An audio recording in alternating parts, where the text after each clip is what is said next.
عدالت میں ہم نے ایک کیس دائر کیا, اس کے بدولت بلوچستان کے 600 کے قریب ملازمین کو ریلیف ملا.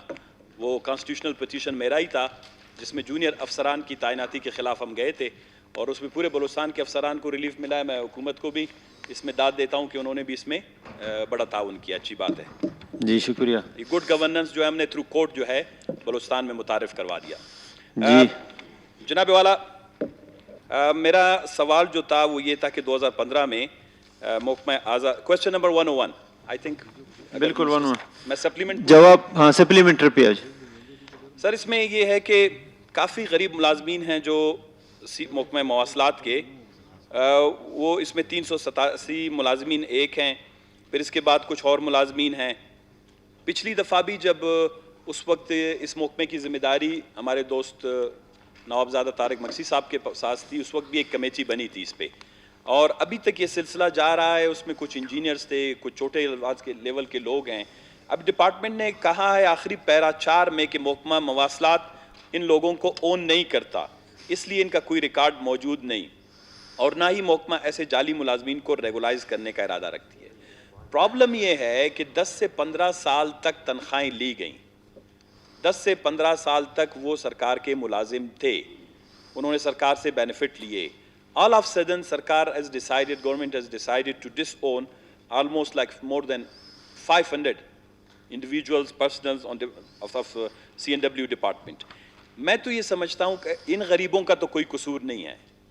اگر کسی نے گڑبڑ کی ہے اس محکمے میں بڑے سطح پر, اس وقت کے منسٹر ہیں, اس وقت کے سیکٹری ہیں, اس وقت کے ڈپٹی سیکٹری ہیں, ان کے خلاف کارروائی ہونی چاہیے تھی بجائے کہ 600 غریب ملازموں کو نکالنے کی.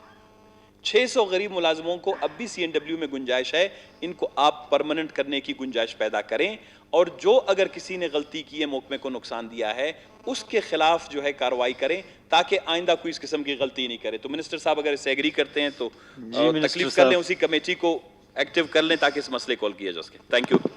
ثنا صاحب بالکل ٹھیک کہہ رہے ہیں کہ جنہوں نے بھی یہ کیا ہے, جنہوں نے بھی جعلی آرڈر کیے ہیں, ان کے خلاف کارروائی کی جائے گی, ان کو نہیں چھوڑا جائے گا.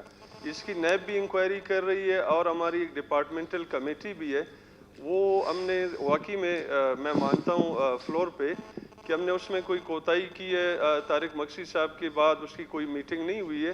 ابھی انشاءاللہ اس کی جلدی میٹنگ بلائیں گے, اور اس کا جلدی فیصلہ کیا جائے گا کہ کن کے صحیح آرڈر ہوئے ہیں اور کن کے غلط آرڈر ہوئے ہیں. نہیں منسٹر صاحب, اس میں یہ دیکھ لیں کہ اگر جنہوں نے یہ غفلت برتی ہے ان کو پالیسی یہ ہے کہ جن کے جعلی آرڈر ہوئے ہیں ان کے خلاف, جنہوں نے جعلی آرڈر کیے ہیں ان کے خلاف کارروائی کی جائے گی, مگر ان کو تو کنفرم نہیں کیا جا سکتا نا جن کے جعلی آرڈر کیے گئے ہیں. میرے خیال میں ایک اس ٹائم جب میں چیف منسٹر تھا یہ کیس میرے پاس آیا تو میں نے کہا جو انوالو ہے ان کے اوپر کارروائی کیا جائے.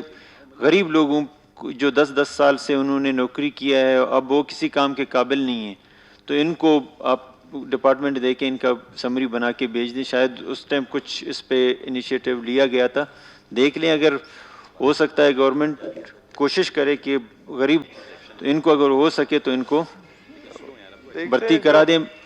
دیکھتے ہیں جو بھی ریکمنڈیشن لیا جائے گا, اور کیبنٹ ہی اس کا فیصلہ کر سکے گی کہ ان کا کیا کرنا چاہیے. ٹھیک ہے منسٹر صاحب, تھینک یو.